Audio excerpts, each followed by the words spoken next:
No sé si todos recuerdan el 2019, pero yo me lo acuerdo muy bien.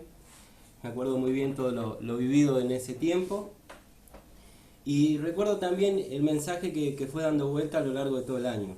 Fue un mensaje de que Dios tenía más. O sea, hay más de Dios para nuestras vidas. Y yo oré en esa dirección todo el año y a principios del 2020 Dios trajo una palabra a mi corazón muy fuerte, así me despertó a la madrugada y donde me decía, te es necesario nacer de nuevo.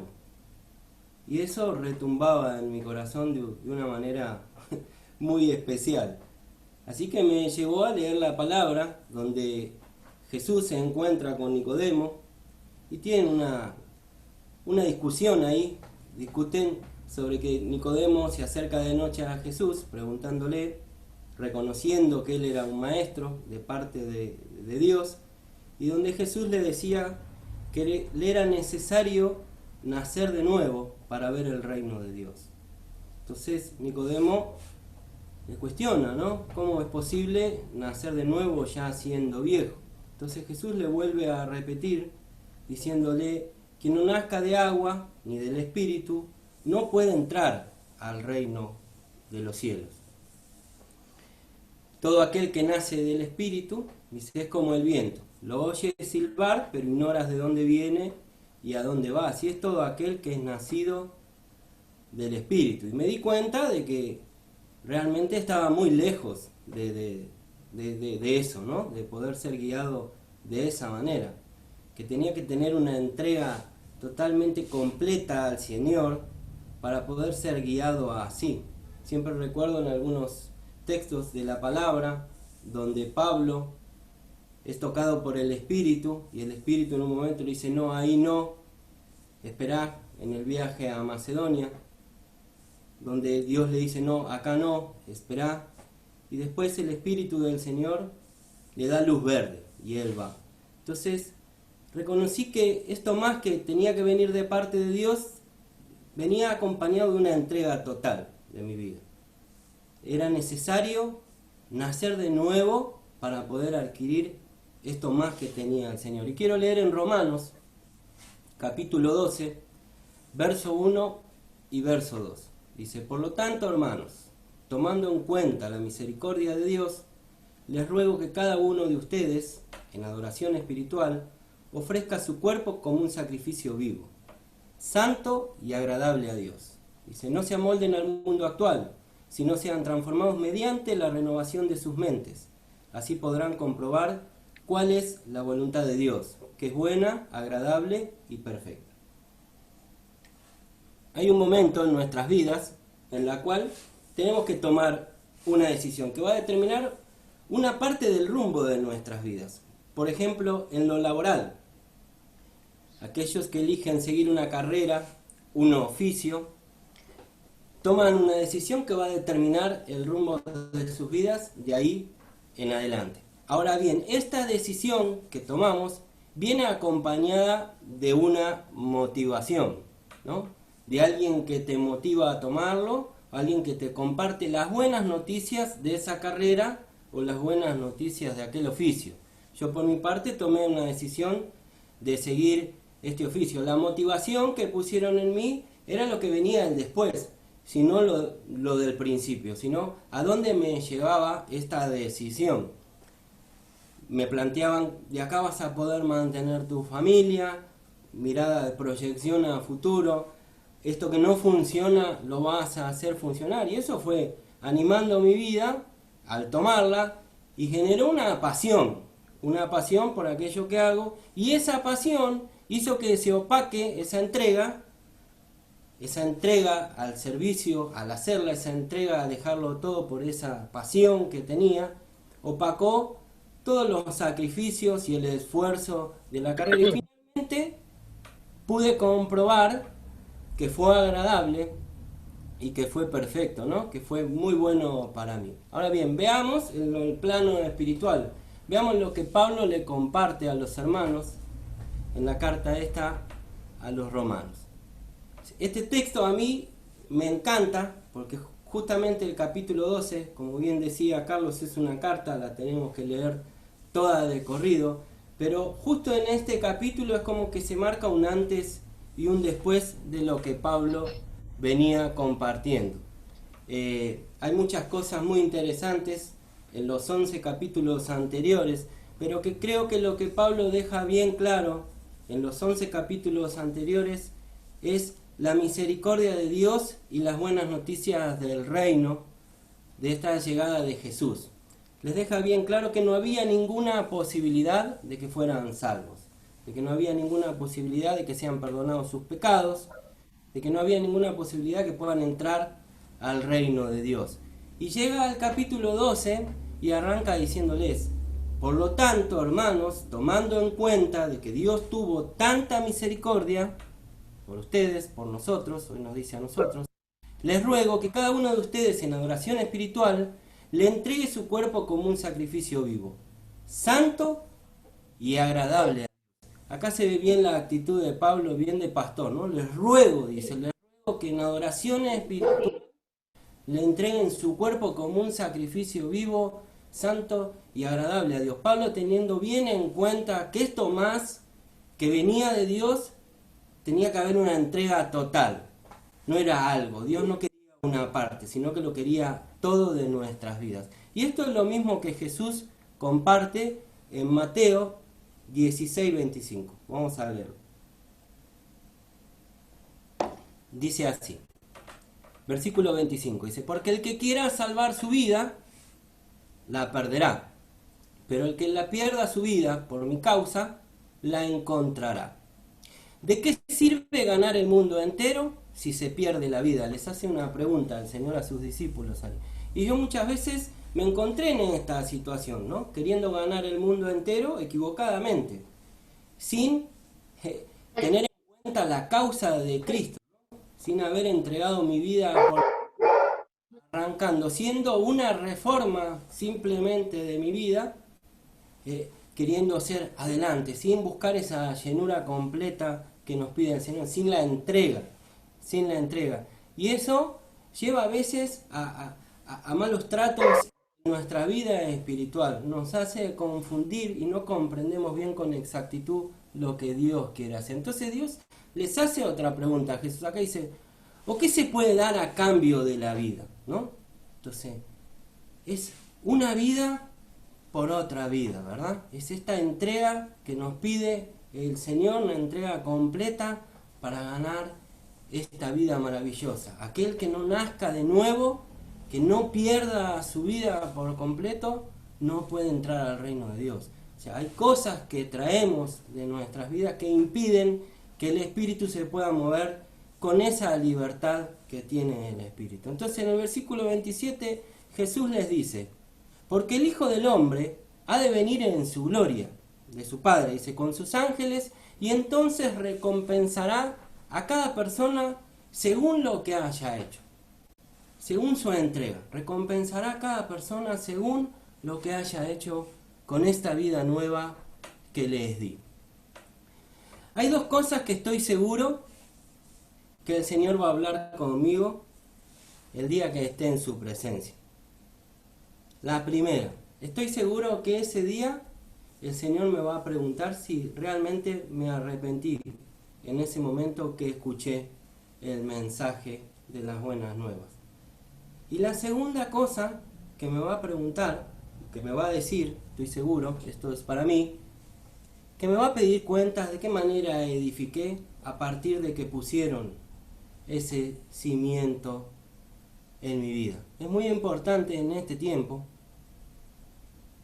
para mí, tener en cuenta de qué manera Dios quiere que camine en el reino de Dios, de qué manera quiere que me comprometa con las cosas que son eternas. Es muy importante poder tener una mirada hacia el cielo, una mirada de lo eterno en esta vida en la tierra. Miren lo que escribió Pablo en 1 Corintios capítulo 3, verso 10.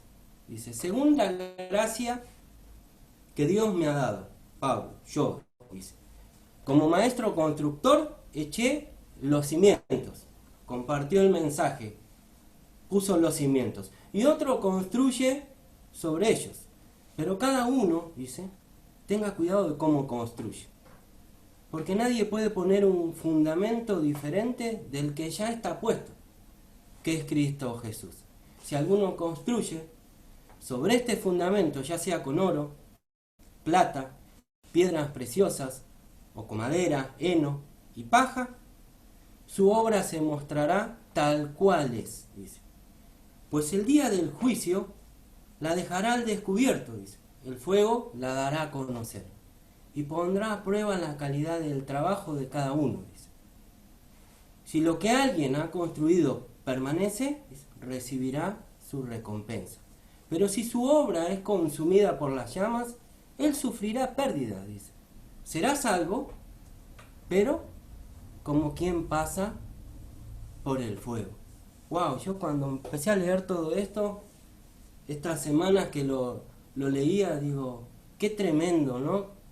Y empecé a revisar de qué manera había edificado a partir de que habían puesto este cimiento, a partir de que me habían compartido las buenas noticias, que eran que Jesús había venido al mundo en forma de hombre, se humilló, dice la palabra, y se había entregado de una manera total, para que a través de esa entrega yo pueda tener este acceso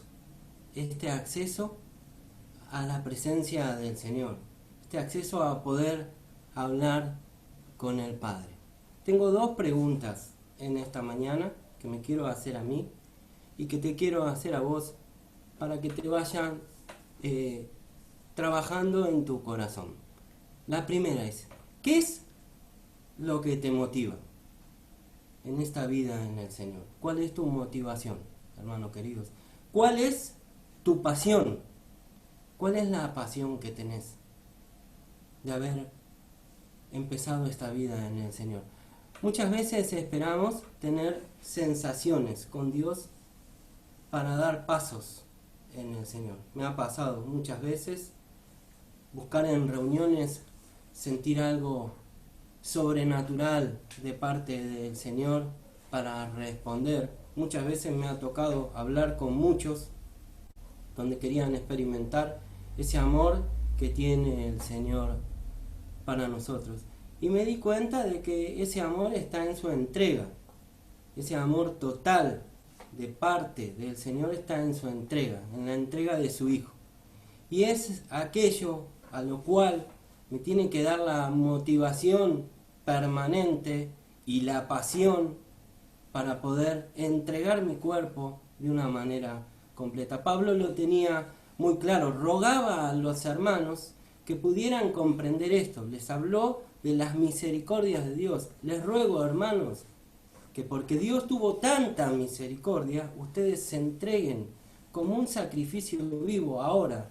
Tomen este nuevo nacimiento espiritual y caminen de esta manera en el Señor. Vamos al verso 2 de Romanos, del capítulo 12, dice, no se amolden al mundo actual, dice, sino sean transformados mediante la renovación de sus mentes. Así podrán comprobar cuál es la voluntad de Dios, buena, agradable y perfecta. Hay una nueva manera de vivir y no tiene que ver con las cosas de este mundo, con lo que nos enseña el mundo, ¿verdad? Hablaban hace un rato de esta persona que le pregunta, ¿hace cuánto tenés este libro en tu casa? ¿Hace cuánto está este libro en tu familia? Y acá Pablo dice, no se amolden al mundo actual, sino sean transformados mediante la renovación de sus mentes. Hay una forma preciosa de renovar nuestras mentes, siendo hijos de Dios, es dándole la importancia que se merece a la palabra de Dios. Es muy importante que como hijos de Dios, nuestra relación con la palabra de Dios sea permanente, porque es lo que transforma y es lo que renueva nuestras mentes. Yo no puedo vivir una vida cerca de Dios, conocer sus planes, conocer sus atributos, si realmente no paso tiempo meditando en la palabra de Dios, tiempo leyendo su palabra. No basta con que yo me alimente solamente del domingo, de lo que me puedan compartir, o del jueves, que es muy bueno, o del estudio del martes, sino que esto tiene que estar en mi vida todos los días. Es lo más importante para mi vida, tener comunión con el Padre a través de lo que sale de la boca del Padre, que está escrito. Entonces es importante que renovemos nuestra mente, que seamos transformados a través de la palabra del Señor, porque es como vamos a comprender la buena voluntad de Dios, que es agradable y que es perfecta. Hay una nueva manera de vivir, que ya no tiene que ver con la anterior. Pablo dice en la segunda carta a los Corintios, en el capítulo 17, en el versículo 17 del capítulo 5, dice: por lo tanto, si alguno está en Cristo, es una nueva creación. Lo viejo ha pasado y ha llegado ya lo nuevo. Todo esto proviene de Dios. Versículo 18, quien por medio de Cristo nos reconcilió consigo mismo y nos dio el ministerio de la reconciliación.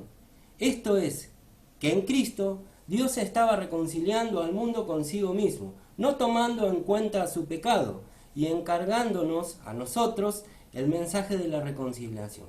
Verso 20, así que somos embajadores de Cristo, como si Dios los exhortara a ustedes por medio de nosotros, en nombre de Cristo. Les rogamos que se reconcilien con Dios. Otra vez Pablo rogando. La mirada del pastor rogando, hermanos, yo les ruego que se reconcilien con Dios. Al que no cometió pecado alguno, dice verso 21. Por nosotros Dios lo trató como un pecador. Esto es tremendo, hermanos. Por nosotros Dios trató a su Hijo como un pecador, para que en Él recibiéramos la justicia que viene de Dios. ¡Wow! Hay una nueva manera de vivir en el Señor. Hay una nueva manera de vivir en esta entrega, en este sacrificio. Me entrego por completo, pero hay una nueva manera de vivir. Y es la manera de vivir conforme a los planes de Dios, a los mandatos del Señor. Dice, por lo tanto, si alguno está en Cristo, es una nueva creación. Lo viejo ha pasado y ha llegado lo nuevo. Este versículo, siempre he usado el versículo 17, no sé por qué, porque la verdad que a veces usando solo el versículo 17 hasta se malentiende, ¿no? Muchas veces me ha tocado hablar con muchos, bueno, si yo estoy en Cristo, soy una nueva persona. Lo viejo ya ha pasado, entonces todo lo que yo hice en el pasado, aún mis malas decisiones que he tomado, ya es viejo, ya no tiene que venir. Entonces cuando vienen las consecuencias de aquellas malas decisiones, o no malas, sino decisiones que he tomado fuera del Señor, cuando vienen las consecuencias, no me quiero hacer cargo de esa situación, porque yo ahora estoy en Cristo y soy una nueva creación. Lo viejo pasó y todo ha sido nuevo, y no es así. Lo que ha sido nuevo es esto que proviene de Dios, dice, quien por medio de Cristo nos reconcilió consigo mismo y nos dio el ministerio de la reconciliación. No solo que nos reconcilió, sino que nos ha dado el ministerio de la reconciliación. Algo tenemos que hacer en esta vida nueva, caminar compartiendo el mensaje de Dios. Esto es que en Cristo Dios estaba reconciliando al mundo consigo mismo, no tomándole en cuenta su pecado, encargándonos a nosotros el mensaje de la reconciliación. Así que somos embajadores de Cristo.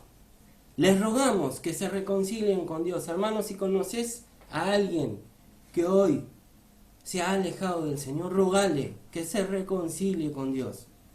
Al que no cometió pecado alguno, compartiéndole esto, al que no cometió pecado alguno, dice, por nosotros Dios lo trató como un pecador.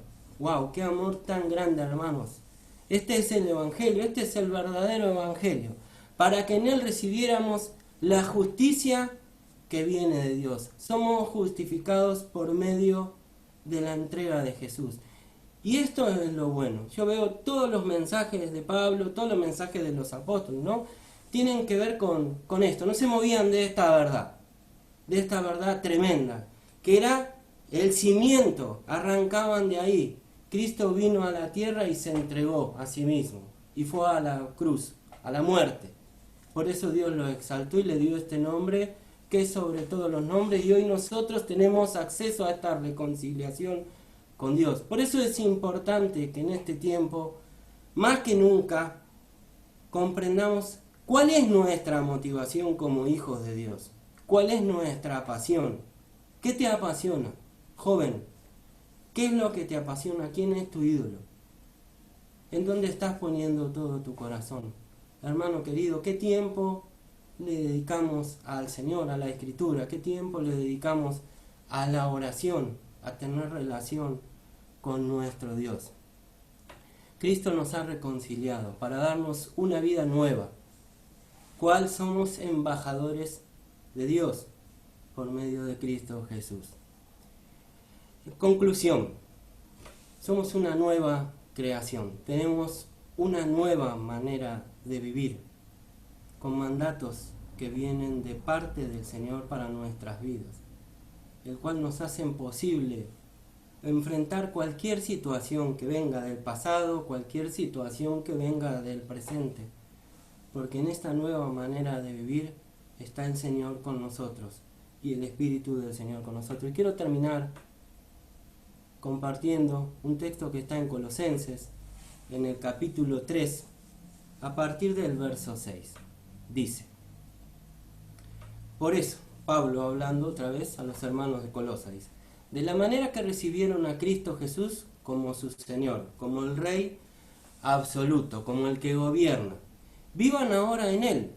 Verso 7 dice: arraigados y edificados en Él, confirmados en la fe, como se les enseñó, y llenos de gratitud. Yo me di cuenta de esto de llenos de gratitud. ¿Hace cuánto no levantaba una oración de gratitud al Señor en mi vida todos los días? Más allá de que me toque vivir lo que me toque vivir. ¿Hace cuánto no tenemos esa relación de gratitud por lo que el Señor ya hizo? ¿Cuáles son las bendiciones que esperamos del Señor? ¿No? A veces nos replanteamos: ¿cuál es el milagro más grande que hizo el Señor en nuestras vidas? Es como para pensar. Verso 8. Cuídense de que nadie los cautive con la vana y engañosa filosofía que sigue tradiciones humanas, las que está de acuerdo con los principios de este mundo y no conforme a Cristo. Cuidémonos, hermanos, porque el tiempo que no le dedicamos al Señor, el tiempo que no le dedicamos a la palabra de Dios, el tiempo que no le dedicamos a la oración, seguramente se lo estemos dedicando a otras cosas. A veces no son pecado, a veces no son malas, pero no hace que nuestra mente se renueve, no hace que seamos transformados, no hace que estemos cerca del Señor. Y empezamos a ver las filosofías, las tradiciones humanas y un montón de cosas que se empiezan a meter en nuestras vidas y en la iglesia del Señor, que no son los principios de Cristo para nuestras vidas. Verso 9 dice: toda la plenitud de la divinidad habita en la forma corporal de Cristo. Los misterios de Dios, ¿verdad? Muchas veces hablamos de los misterios de Dios. Pablo deja bien claro que no hay misterios de Dios, que el misterio de Dios se ha revelado en la persona de Cristo, en lo corporal, en Cristo. Cristo es el misterio revelado de Dios. Él es nuestra plenitud. Él es el que lo llena todo. Y en Él, dice, que es la cabeza de todo poder y autoridad, ustedes han recibido esta plenitud. Mi hermano y mi hermana querida, Dios me ha bendecido mucho con esta palabra a mí. Pude ver, examinar cómo estaba edificando a través de que ya habían puesto los cimientos en mi vida, y quiero compartirte esto simplemente de todo corazón, con mucho respeto. Hay muchos hermanos que me deben mucho respeto acá, los amo en el Señor, pero creo que es un tiempo que Dios nos permite vivir para que realmente edifiquemos en el fundamento que ya fue puesto, en el fundamento que es el Señor, que es Cristo. Él es nuestra plenitud. En Él, dice, que es la cabeza de todo poder y autoridad, ustedes han recibido esta plenitud. Hermano querido, que Dios te bendiga, que en esta semana puedas reflexionar sobre este mensaje que es de la palabra de Dios. Hablé la palabra de Dios, ni más ni menos, traté de meter lo menos posible mío.